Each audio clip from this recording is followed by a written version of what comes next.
Oral questions by members. Leader of the Official Opposition.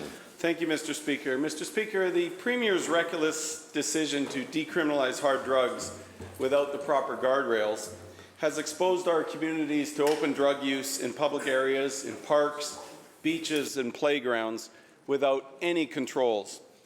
And while simple activities like having a beer at your local public park or using a plastic straw is tightly regulated, the Premier's policy allows completely uncontrolled consumption of lethal drugs like crystal meth, crack cocaine and fentanyl.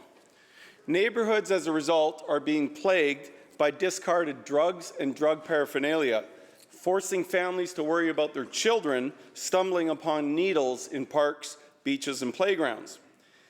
Now, municipalities, forced by this Premier's policy to try and manage this crisis alone, are trying to introduce bylaws but face resistance from the provincial government and legal challenges from the Premier's friends at Pivot Legal Society. So my question to the Premier is this: since the Premier failed to put guardrails on his decriminalization experiment, will he at minimum support the bylaws for cities to protect children and families from exposure to drugs at parks, beaches and playgrounds? Here, here.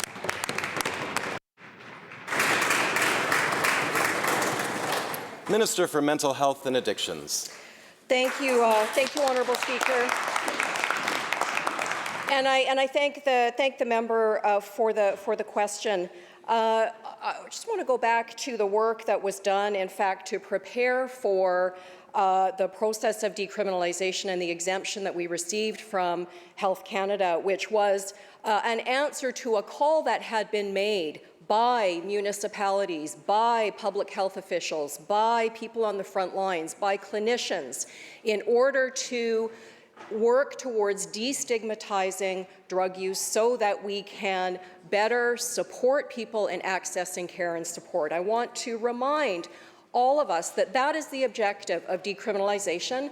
That is what was discussed as the objective by the Select Standing Committee on Health, and that is what was supported by all parties of this House, with the exception of the BC Conservative Party, in moving forward with this. So I want to say that we, as we have committed to do, have been working with all of our partners who are represented on the table that contributed to the development of the application for the exemption, and that continues to meet to assist in the implementation and advise on the implementation, including the Union of BC Municipalities. And we work closely with municipalities on issues and challenges that they may be experiencing in their communities. And I've met recently with many municipalities and am grateful for their collaboration as we move to find solutions for their concerns.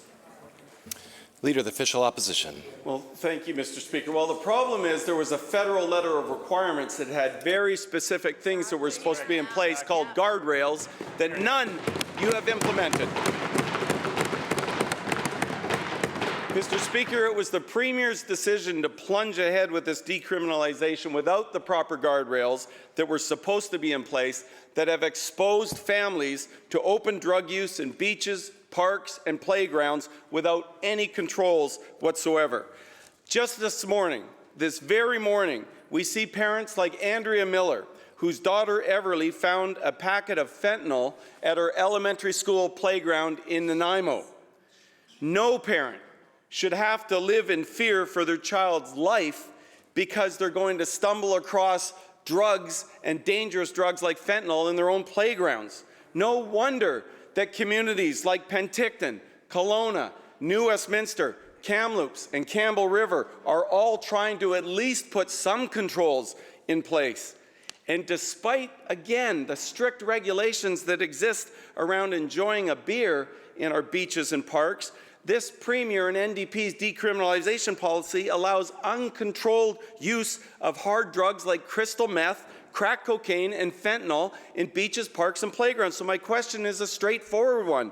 Is the Premier going to continue siding with his own radical friends at Pivot Legal Society and continue to allow the open use of drugs in beaches, parks and playgrounds in British Columbia? Minister for Mental Health and Addictions. Well, thank you, Honourable Speaker. And really, that characterization, I would suggest, is just simply wrong. Quite wrong, in fact. With respect to the exemption that we received from Health Canada, our government has been working very hard to ensure that we are working on scaling up supports across the entire continuum when it comes to harm reduction, to treatment, to prevention, to education. And as part of our work leading up to decriminalization, we work to expand treatment and recovery. We engaged with stakeholders, with Indigenous partners, conducted education and outreach campaigns. We worked closely with frontline police officers. And I'll remind folks that this, of course, has the support of the police chiefs of Canada and local police chiefs. We had over 9,000 police officers in the province engage in the education activity and modules leading up to decrim. So, you know, I'm very grateful again for the work of partners like school districts and municipalities who are responding to issues that may occur. I've met with municipalities. We'll continue to meet with municipalities to address concerns, and want to remind British Columbians that the support that every single party in this House gave to the suite of measures, including decriminalization, in the Standing Committee report last year is critical. Members, one person has the floor. With a serious public health crisis that we all have an obligation to work towards solving in this province. Member for Kamloops South Thompson. Well, thank you, Mr. Speaker. Well, the decriminalization measures that the minister speaks of that supposedly are doing such a great job at protecting the public, I can tell you that this much. Andrea Miller, whose daughter found a packet of fentanyl at an elementary school in Nanaimo, she sure doesn't think that government's doing everything it can to put the guardrails in place that were promised. Now, communities right across this province are trying to step up and fill the leadership void left by this premier. Campbell River tried to regulate consumption in their community, only to be forced to abandon after the province, through Island Health, frustrated their efforts, and they faced a legal challenge from the premier's Pivot Legal Society. Local governments in Penticton, Sicamous, Kelowna, and Kamloops are all facing the exact same obstacle, opposition from this government, only this time it's through Interior Health. After Kamloops voted to bring in bylaw amendments that banned the use of illicit drugs in all public parks and facilities, guess what? They very promptly received a letter from Interior Health telling them to hold off on enacting bylaws for 6 months. So, and I quote, we can allow staff to monitor the situation to determine if there is in fact an increase in public drug use, end quote. Seriously. Mr. Speaker, we don't need 6 more months to see what's happening in our communities due to this government's policies. It's chaos and social disorder everywhere. Council sees that, the public sees that. It seems the only people that don't see that is the Premier and this government. Hear, hear. Mr. Speaker, the question is this: why is the Premier siding with his old radical activist friends at Pivot Legal instead, and at the same time obstructing local communities from banning the consumption of crystal meth, crack cocaine, or fentanyl in public spaces like parks and playgrounds? Hear, hear, hear.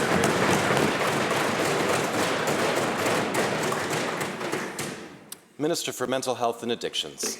Thank you, Honourable Speaker. And I might just say that I am grateful for the somewhat more measured tone from some of our municipal colleagues with respect to a crisis that we all have a stake in working together to address.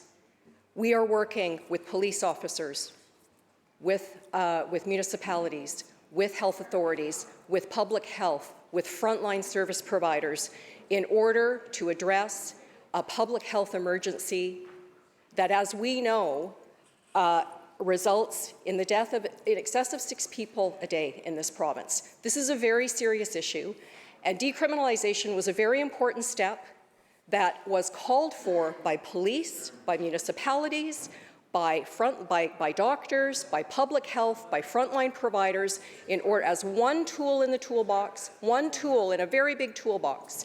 And it was a measure that was agreed to by all parties in this House, with the exception of the BC Conservative Party, in order to try and make progress here. We will continue Members. to work with municipalities. And in Order. fact, I understand that the Sicamous municipality bylaw has been passed. There has been engagement with the medical health officer, and that's what municipalities are doing. They are engaging appropriately with their medical health officers to determine what the local conditions are, what the local issues are, and what needs to be done. And in Sicamous, they now have a bylaw that I understand all parties are satisfied with. We will continue to do the work with municipalities to address concerns as they arise on the ground on this very important public health issue that cuts across, frankly, all lines here. Thank you, Mr. Speaker. Member for Kamloops South Thompson. Mr. Speaker, we will set the record straight once again. We seem to have to do this every single day. To be very, very clear, we supported decriminalization as long as it was done in the context of the letter of requirements as provided by the federal government. Let's be clear. Let's be clear. Absent there being education, absent there being appropriate treatment and supports for people, absent there being public safety measures, absent there being those requirements in that letter, this is a reckless policy that this Premier and this government is hurling British Columbians into.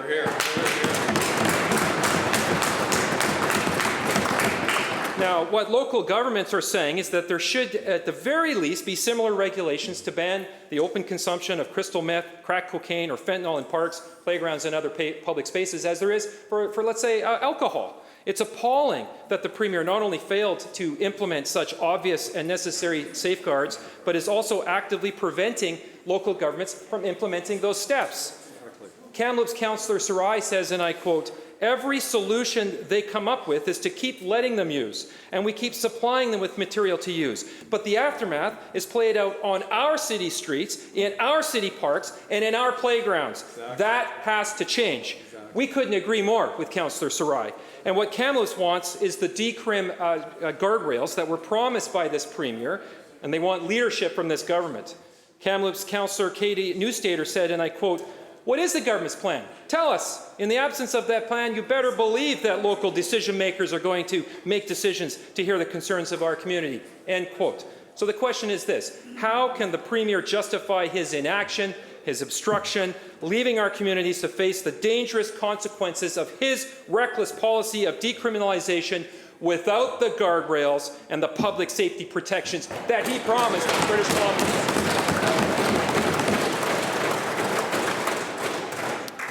Minister for Mental Health and Addictions. Well, thank you, Honourable Speaker. And it is surprising what a difference a number of months make. When the Health Standing Committee reviewed... Members, the Minister listened to the question. I would respect the Minister and let her answer the question as she will. Minister. When the Select Standing Committee on Health reviewed this issue as part of a number of recommendations with respect to the toxic drug crisis in our province, there was unanimity at that table. Unanimity at that table to support moving forward with decriminalization and with our application for the exemption. Members, please sit, member. Members, we will listen to the answer to the question. You do not have to agree with it, just as they will listen to the question, and they don't always have to agree with the premise of the question. Please have respect for this chamber and for the public, whose work we are all supposed to be undertaking. Thank you. Member, please proceed. When the Health Select Standing Committee reviewed this issue, all parties, all members at that table were unanimous in their support, with the exception of the BC Conservative Party. And when we talk about the work that we have done in order to prepare, we have invested in treatment and recovery programs. We have expanded the number of beds, hundreds of new treatment beds open. We have invested in community counseling.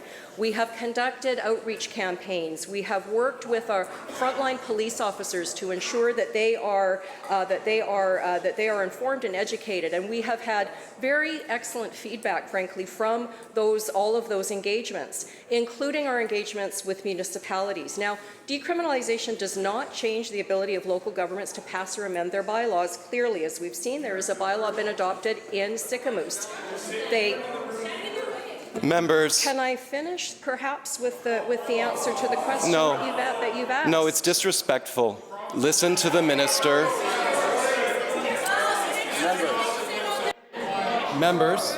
Members, we have a way that we conduct question period. You ask a question, they answer the question. It's pretty basic.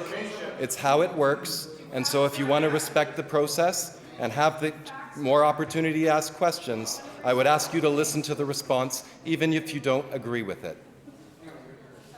Thank you, Mr. Speaker.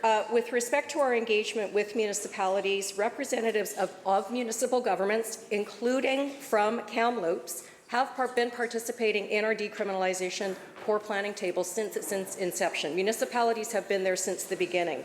We're committed to continuing to work closely with municipal governments to address issues as they arise, and we can see that this process is working, as evidenced by the existence of the bylaw in Sicamous. So that is the process that we are undertaking, and we commit to continuing to do that work with our partners in the municipalities.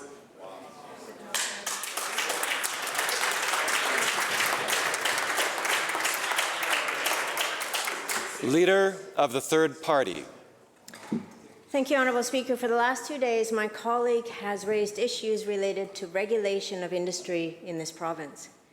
It's an issue that has been raising flags for a long time. In 2016, in her report on compliance and enforcement in BC's mining industry, the Auditor General warned about regulatory capture as a risk in British Columbia, which is what occurs when the regulator, created to act in the public interest, instead serves the interests of industry. At Mount Polley, BC had the largest mining disaster in Canadian history. We currently are home to the largest pollution of a watershed in North America in the Elk Valley. In my own community, a landowner quarried his property for 10 years without a mining permit. It took a community years to get the Ministry of Mines to step in and regulate this mining activity. And now, on the same day that the former Premier stepped down as MLA, he announced that he had taken a board position with one of the largest mining companies in the world. This has raised serious and important questions about the relationship between elected officials and industry in this province. Through you, Honourable Speaker, to the Minister of Environment. Did the former Premier have conversations with him regarding whether to lobby the federal government not to bring the Elk Valley pollution issue to the International Joint Commission? Minister of Environment, Climate Change Strategies.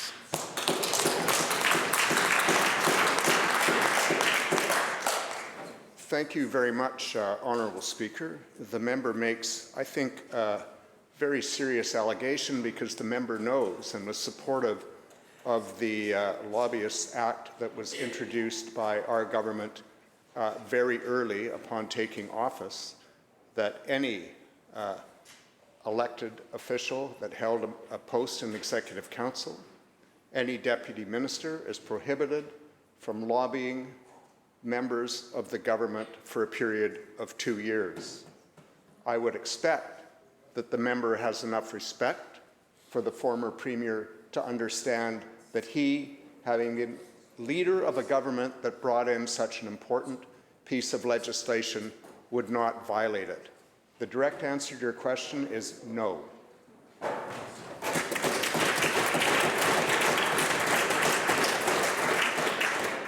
Leader of Third Party Supplemental.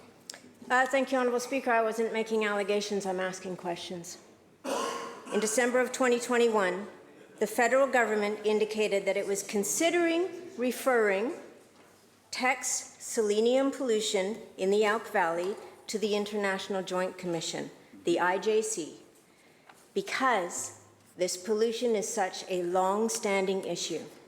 This company has had the largest environmental fine in Canadian history. In March of 2022, Teck wrote to the Federal Minister of Foreign Affairs requesting that pollution in the Elk Valley not be referred to the IJC. And because of that lobbying legislation that was brought in under the minority government, we know the lobbying that happened in this building. Over the following days, Teck lobbied this government several times. On April 12th, Teck lobbied the former Premier's Chief of Staff, the Deputy Ministers of the Ministry of Environment and the Ministry of Energy and Mines. The subject of their discussion was, quote, provincial U.S. transboundary matters. 2 days later, according to FOI documents, the Minister of Environment and the former Minister of Energy and Mines wrote to the Federal Minister of Foreign Affairs, requesting that pollution from Teck's operations in the Elk Valley not be referred to the International Joint Commission. Teck's last meeting with the former Premier was on October 11th, 2022. On November 18th, the former Premier stepped down, and by December, he was discussing with Teck a board appointment with their spin-off company, Elk Valley Resources. A powerful corporation lobbied this government 47 times since January 2022. The government then lobbied on behalf of Teck to the federal government to not refer the issue of Teck's pollution of the Elk Valley to the International Joint Commission. My question for you, Honourable Speaker, is to the former Minister of Energy and Mines and the current Minister of Forests. Did the former Premier have conversations with him regarding whether to lobby the federal government not to bring Elk Valley pollution issue to the International Joint Commission?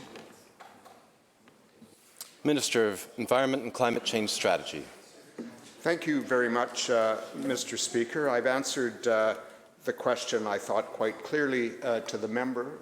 Members of government regularly meet with lobbyists from corporations, with lobbyists from environmental organizations, and surprisingly, they don't always agree.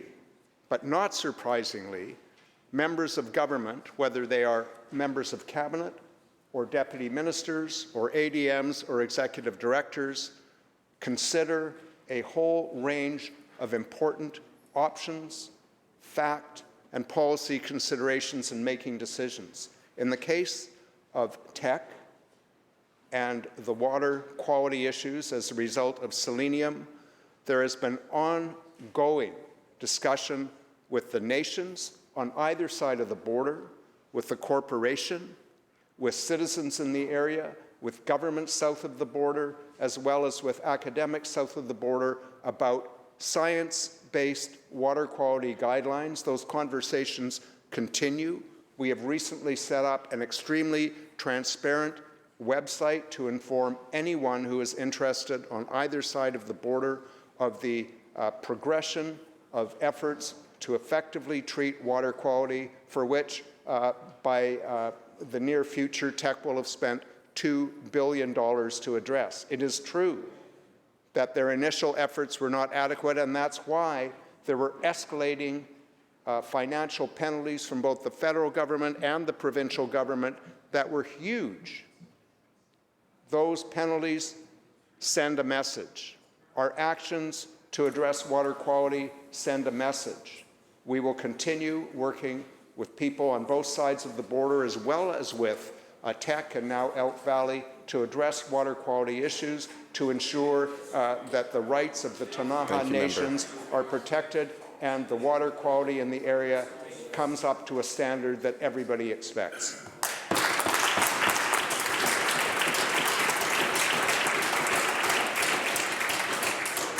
Member for Prince George Valemount. Thank you very much, Honourable Speaker. And I stand to correct the record as the Deputy Chair of the Standing Committee on Health. And I want to make it absolutely clear to this minister and members on that side of the House, first of all, she was not in the room during the deliberations. And I will be perfectly clear. We fought and made it very clear that the letter of requirements before moving ahead was absolutely essential. We raised those concerns. Our support was contingent on the fact that this government did what the federal government told them they had to do. And frankly,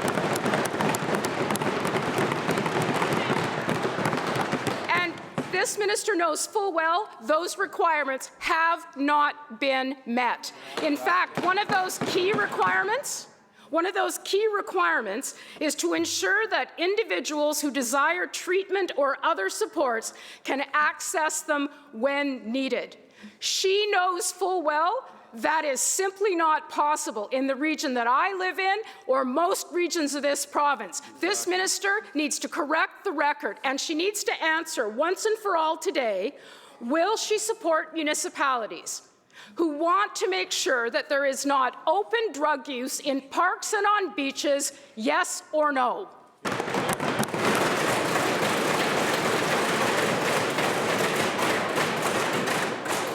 Minister for Mental Health and Addictions. Thank you, Mr. Speaker, and again, thank the member for the concern, and I'm grateful for the member's participation in the Select Standing Committee. With respect to the requirements of Health Canada granted the exemption. We are regularly in touch with Health Canada.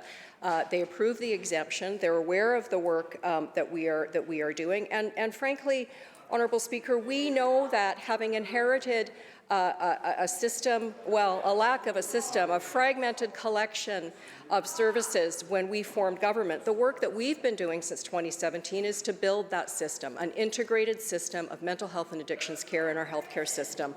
We, in this budget, have allocated $1 billion, an unprecedented amount of money, to work to build up services across the entire continuum, from harm reduction to treatment and recovery to community counseling services to child and youth mental health, $75 million for expanding the Foundry system. That is the commitment that we are making, to build a system where a system did not exist. And that is work that we outlined. Members, order. This is your time. If you want more questions, you'll stop the interruptions and let the minister finish their question. Thank you, Minister. In the context of an unrelenting public health emergency, that is the toxic drug crisis, we have to do all of the things at the same time. We are morally bound, ethically bound to ensure that we work to keep people alive while we can connect them to supports and services.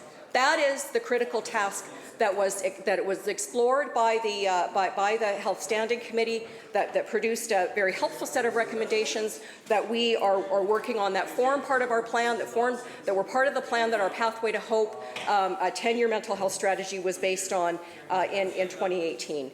We will continue to work with municipalities. We will continue to do that work. We will continue to support municipalities and address any concerns that arise over the course of the implementation of our decriminalization program. Member for Surrey South. Thank you, Mr. Speaker. We'll take that as a no. The Premier's negligence in plunging ahead with decriminalization without doing the work or putting in the guardrails is unleashing chaos, and municipalities are left to fend for themselves. Municipalities like New Westminster and Kelowna say there needs to be provincial rules to avoid a patchwork of inconsistent responses to decriminalization, which creates confusion for the public and challenges for frontline enforcement. So why won't the Premier ban public use of high-risk drugs like crystal meth, crack cocaine and fentanyl, and give the police a tool to direct individuals to use harm reduction sites and into treatment?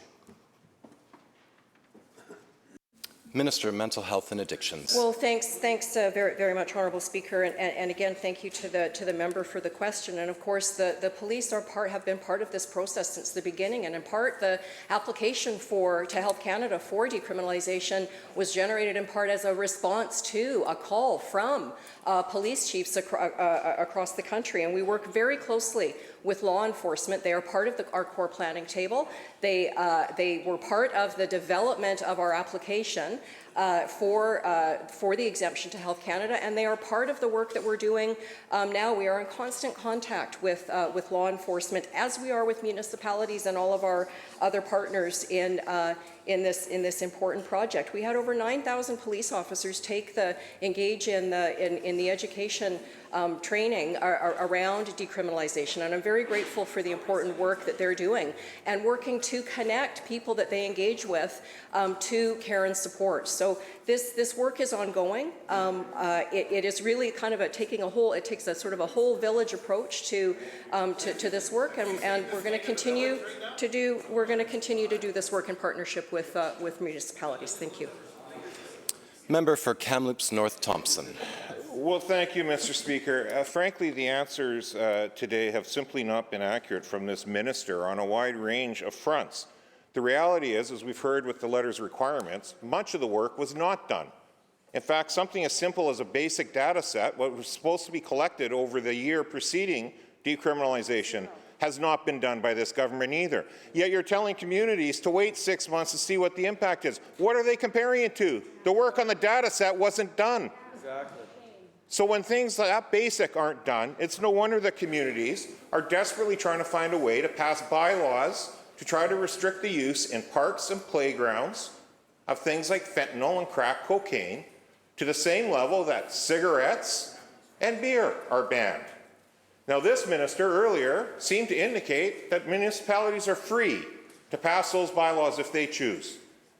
Yet our understanding is those bylaws actually have to be signed off by the provincial government, by the Minister of Health, by the Minister of Mental Health and Addictions. Can the Minister of Mental Health and Addictions state very clearly, for the record, are municipalities going to be allowed to pass these bylaws if they choose, and the provincial government will not stand in their way?